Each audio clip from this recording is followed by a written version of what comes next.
সম্মানিত দর্শক, আসসালামু আলাইকুম। দর্শক, আমরা চলে এসেছি মাদারীপুর একটি দরিদ্র গৃহস্থ পরিবারের কাছে। চলুন দর্শক, আমরা এই দরিদ্র পরিবারের জীবন সম্পর্কে একটু বিস্তারিত জানি।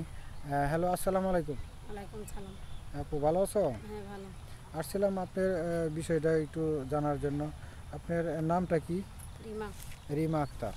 আচ্ছা রিমা আক্তার, আপনার কয় ভাই কয় বোন? ভাই নাই, বোন আছে। ভাই নাই? বোন আছে। হ্যাঁ। একটা বোন আছিল, বড় বোন মারা গেছে। বোনের স্বামীটা ফালাই দিয়ে গেছে, বাচ্চা পেটে আসিল। তো সেই বোনের একটা বাচ্চা হয়েছে সিজারে। মা বাবা বুড়া, কাজ কাম করতে পারে না। বোনটা মারা যাওয়ার পরে বাচ্চাটা আমার কাছে রেখে গেছে। তখন কিছু সেলাই মেশিনের কাজ করতাম আরও 5-6 মাস আগে। বাচ্চাটা আজকে 1.5 মাস বয়স, 2 মাস চলতেছে। বাচ্চাটার জন্য আমি টাকা পয়সা খরচ করতে পারি না, দুধের টাকা পয়সা লাগে। আমি প্রতিবেদনে খারাইছি আমার বোনের বাচ্চাটা টাকার করে আমার বোন বাঁচাতে পারি নাই।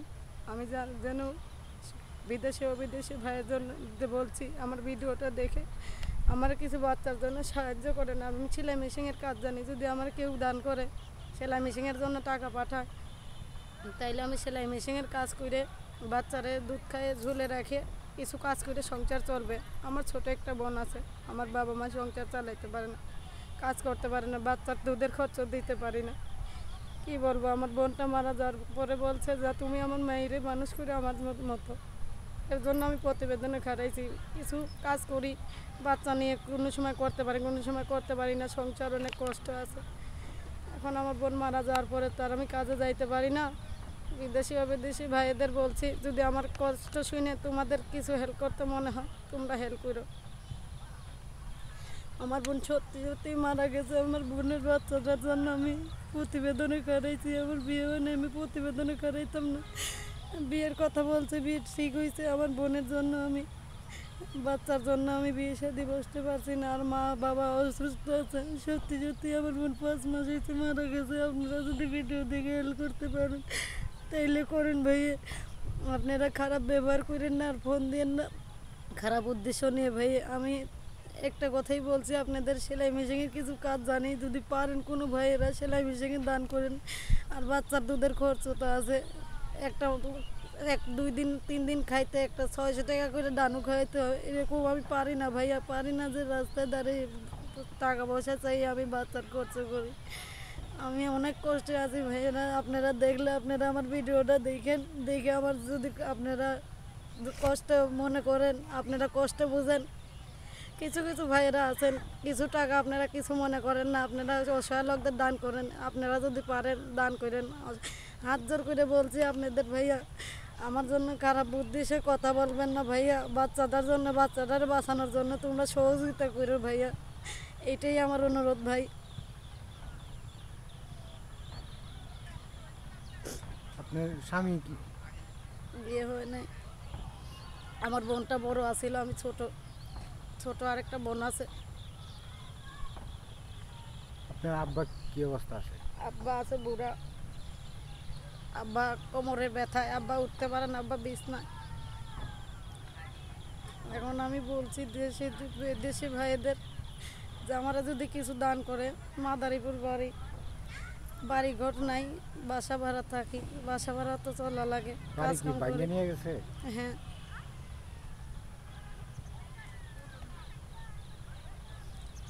কোনো ভাইয়েরা পারেন যদি আমরা হেল্প করতে, তাইলে হেল্প করেন। সত্যি সত্যি আমি বলছি, আপনারা যোগাযোগ করবেন আমার মোবাইলের মাধ্যমে। আমার ফোন বন্ধ থাকবে না, আমরা যদি সহযোগিতা করতে পারেন না, সবসময় আমার ফোন খোলা পাবেন। আমাকেও কিছু লোক আছে যারা ফোন বন্ধ করে, ফোন বন্ধ পাবেন না। আপনারা যখনই ফোন দেবেন তখনই আমি ফোন রিসিভ করব। আমার মোবাইলের মাধ্যমে আপনারা খোঁজ নিন, আর বাচ্চার জন্য কিছু সাহায্য করেন। বাচ্চাটার বয়স কত?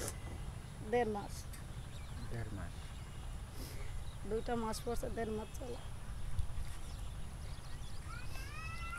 আচ্ছা, তো এখন সামনে আপনি কিভাবে চলবেন, কেমন পাত্র চান, সেই বিষয়টা একটু বলবেন? হ্যাঁ, সামনে আমি কিভাবে চলবো, যদি আমার এই ভিডিও দেখে ভালো লাগে, কোনো ভাইয়ের ইচ্ছা হয় যে এরকম অসহায় লোকের পাশে দাঁড়াবো, বাচ্চাটা নিজের বাচ্চার মতো মানুষ করব। এখন আমার বোন তো মারা গেছে, আমার কাছে তুলে দিয়ে আমি তো বাচ্চাটা মানুষ করার জন্যই খারাইছি প্রতিবেদনে।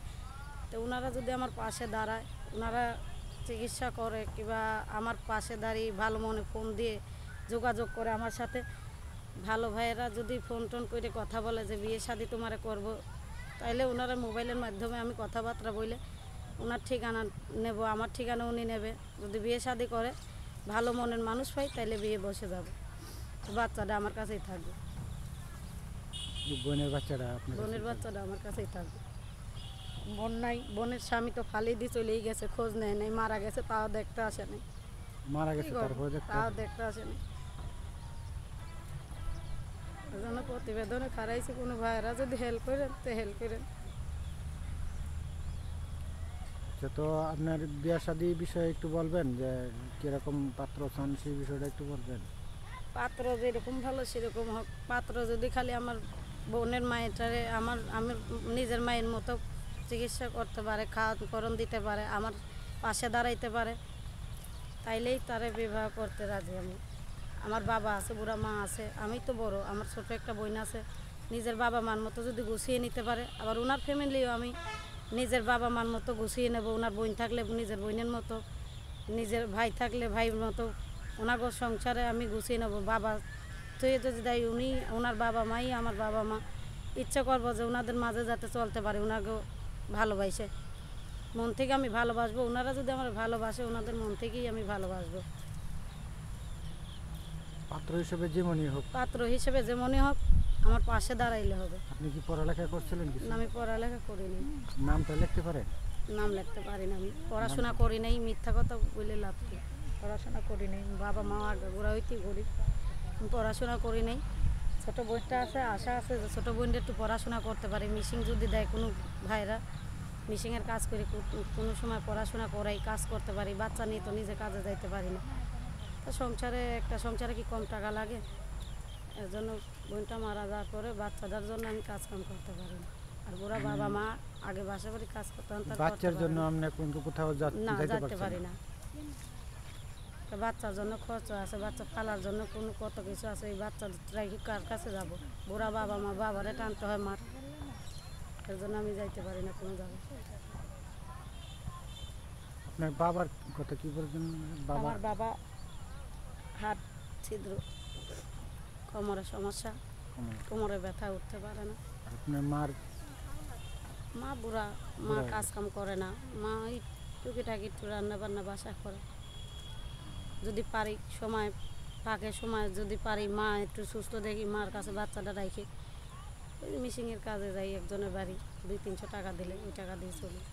তো একদিন যদি করি, 5 দিন না করি, ওই টাকা কি চলে? ওইভাবেই জীবন যাপন। ওইভাবেই জীবনযাপন, কোনো সময় খাইয়ে থাকি, কোনো সময় না খেয়ে থাকি। দর্শক, হেল্প করার তো লোক নেই। আজকে আসলে যে বইটার বিষয়ে জানলাম, আসলে আমরা বিষয়টা সকলের কাছেই সত্য বিষয়গুলি আপনাদের মাঝে তুলে ধরার জন্য চেষ্টা করি। দর্শক, আমরা আজকে আসলে এই মেয়েটির আসলে কষ্টের জীবন বিষয়টা আমরা আসলে জানতে পারলাম।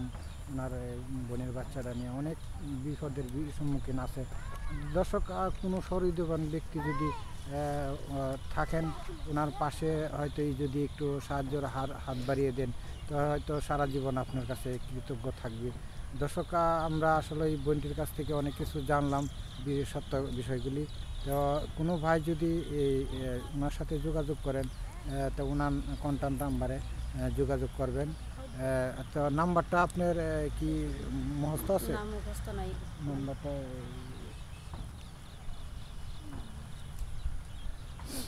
আচ্ছা, নাম্বারটা আমি বলি, আপনি বললেন 2টা অক্ষর করে আমি বলি, আপনি সুন্দর করে বলেন। 0177 0177 68 68 69 69 841। 841। দর্শক, আমরা এই বইটির নাম্বারটা সংগ্রহ করলাম। যদি কোনো সহৃদয়বান ব্যক্তি থাকেন, ওনার সাথে এই নাম্বারে যোগাযোগ করবেন। দর্শক, আমরা এই বইটির কাছ থেকে বিদায় নিব। তো দর্শকের কাছে একটি অনুরোধ, সকল কাছে একটি চাওয়া, আমার কথা বিষয়ে কোনো রকম ভিডিওতে ভুল ভ্রান্তি হয়ে থাকলে সকলের কাছে আমার ক্ষমা দৃষ্টি করে দেখবেন। দর্শক আমরা এই ভিডিও থেকে বিদায় নিব, দেখা হবে পরবর্তী কোনো এক ভিডিওতে। দর্শক ভিডিওটা যদি ভালো লাগে লাইক দিবেন, কমেন্ট করবেন, সাবস্ক্রাইব করবেন, পাশে থাকা বেল আইকনটি অন করে দেবেন, নোটিফিকেশনের মধ্যে একটি করে ভিডিও আপনাদের মোবাইলে স্ক্রিনে চলে যায়। দর্শক আমরা সেই পর্যন্ত বিদায় নিব। আল্লাহ।